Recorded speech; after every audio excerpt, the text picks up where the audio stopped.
अस्सलामुअलैकुम। आज मैं आपको बुक D2 जिसका चैप्टर 6 है उसकी एक्सरसाइज 6A का क्वेश्चन 14 कराऊंगी। क्वेश्चन 1 to 13 इससे पहली वीडियोस में मैं करा चुकी हूँ। ये आपको एक्सरसाइज 6A की प्लेलिस्ट में मिलेंगे। क्वेश्चन 14 रीड करते हैं। A shopkeeper buy 300 identical articles at a total cost of $1500।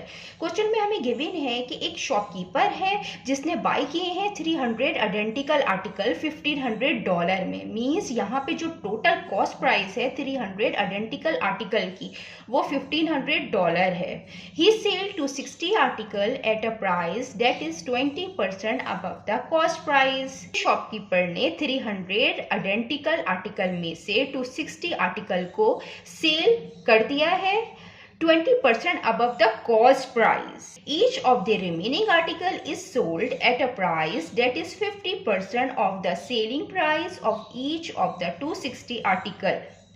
Remaining article means कि 300 आर्टिकल में से जब हम माइनस करेंगे 260 आर्टिकल तो 40 रिमेनिंग आर्टिकल आएंगे। तो उसने उन 40 रिमेनिंग आर्टिकल को भी सेल कर दिया है 50% of the selling price of each of the 260 article. Means कि जो एक 260 आर्टिकल के जो सेलिंग प्राइस थे उसके 50% में उसने ईच रिमेनिंग आर्टिकल को भी सेल कर दिया है।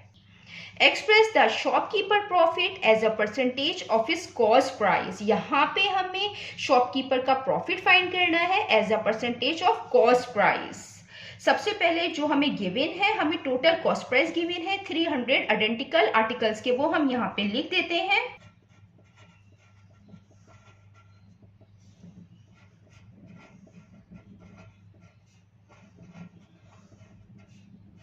Total cost price of 300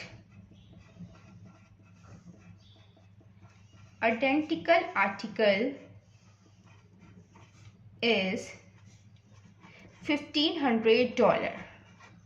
then हम कॉस्ट प्राइस फाइंड करेंगे वन आइडेंटिकल आर्टिकल की cost price of one identical article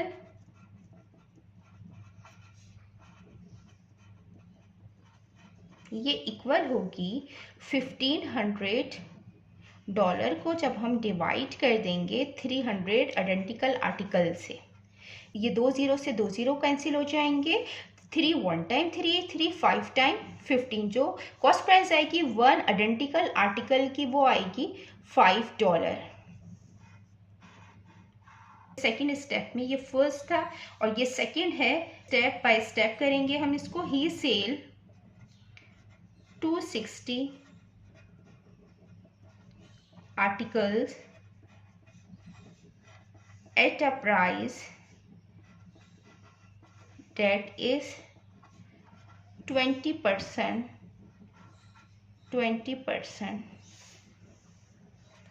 above the cost price।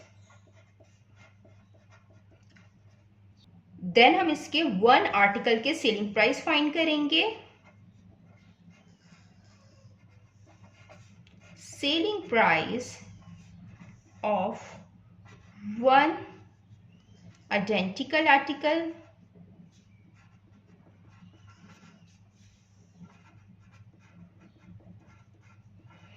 के जो 260 आर्टिकल के जो सेलिंग प्राइस हैं वो इसके वन आइडेंटिकल आर्टिकल की जो कॉस्ट प्राइस है उसके 20% अबव में उसको सेल किया है।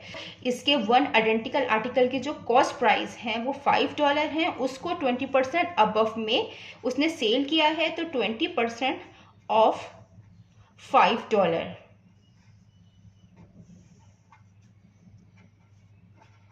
$5 आ जाएगा प्लस 20% को हम फ्रैक्शन में लिखेंगे 20 डिवाइडेड बाय 100 मल्टीप्लाई बाय $5। अब ये 100 20 से कैंसिल आउट हो रहा है। 20 1 टाइम 20 5 टाइम 100 और ये 5 1 टाइम 5 और 5 1 टाइम 5 ये कैंसिल आउट हो गया। यहाँ 1 बचा तो $5 प्लस 1 इक्वल $6। तो जो सेलिंग प्राइस आए हैं वन आइडेंटिकल आर्टिकल के वो $6 आए हैं। देन हम फाइंड करते हैं सेलिंग प्राइस ऑफ 260 आर्टिकल के, तो हम 260 को मल्टीप्लाई कर देंगे 6 से, तो हमें सेलिंग प्राइस फाइंड हो जाएंगे 260 आर्टिकल के। सेलिंग प्राइस फाइंड किए हैं 1 आइडेंटिकल आर्टिकल के, वो $6 आए हैं, तो हम उस 6 को मल्टीप्लाई कर देंगे 260 आइडेंटिकल आर्टिकल से, तो हम सेलिंग प्राइस फाइंड करेंगे ऑफ 260 आर्टिकल्स के, और ये इक्वल आएंगे 260 मल्टीप्लाई बाय $6 को मल्टीप्लाई किया तो आएगा $1560। ये सेलिंग प्राइस आ गए हैं 260 आइडेंटिकल आर्टिकल के। देन अब थर्ड स्टेप में हमें रिमेनिंग आर्टिकल के सेलिंग प्राइस फाइंड करने हैं, तो जो रिमेनिंग आर्टिकल है हम वो फाइंड करते हैं। रिमेनिंग आर्टिकल्स, यहाँ पे जो रिमेनिंग आर्टिकल्स हैं 300 आइडेंटिकल आर्टिकल्स में से हम माइनस कर देंगे 260 आइडेंटिकल आर्टिकल जो उसने सेल किए हैं, तो जो रिमेनिंग बचे हैं वो 40 रिमेनिंग आर्टिकल बचे हैं। ईच रिमेनिंग आर्टिकल को मीन्स के 1 रिमेनिंग आर्टिकल को वो सेल कर रहा है, इसके जो 1 आर्टिकल के जो सेलिंग प्राइस है उसके 50% में वो इसको सेल कर रहा है, तो हम रिमेनिंग आर्टिकल के सेलिंग प्राइस फाइंड करेंगे। Selling price of 1 remaining article,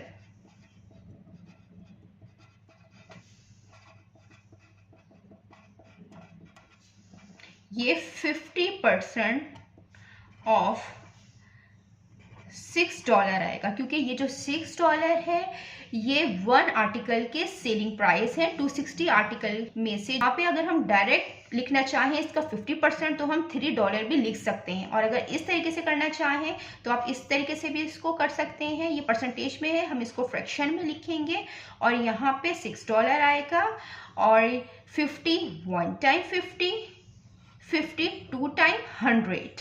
अब ये मजीद कैंसिल आउट हो रहा है, 2 1 टाइम 2, 2 3 टाइम 6, तो ये आ जाएगा $3।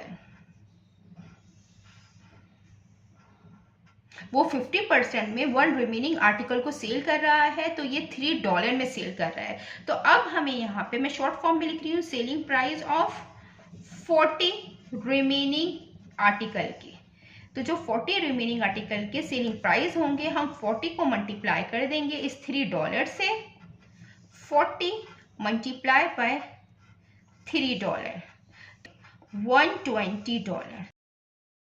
जो 40 रिमेनिंग आर्टिकल के सेलिंग प्राइस आए हैं वो $120 आए हैं। देन अब हम टोटल सेलिंग प्राइस फाइंड करेंगे 300 आर्टिकल के, तो टोटल सेलिंग प्राइस में हम जो सेलिंग प्राइस है 260 आर्टिकल के, इसको हम प्लस कर देंगे selling price of 40 remaining article से, तो हम यहाँ लिख देते हैं टोटल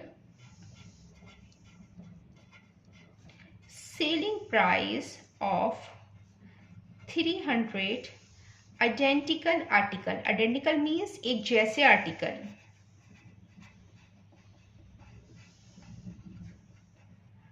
$260 आर्टिकल के जो सेलिंग प्राइस हैं वो है $1560, और 40 रिमेनिंग आर्टिकल के सेलिंग प्राइस है $120। जब हम इनको प्लस करेंगे तो $1680 आएंगे, तो ये टोटल सेलिंग प्राइस आ गए, और टोटल कॉस्ट प्राइस हमें क्वेश्चन में गिवन थे। देन अब हम प्रॉफिट इजीली फाइंड कर लेंगे प्रॉफिट के फार्मूले से, selling price minus cost price से।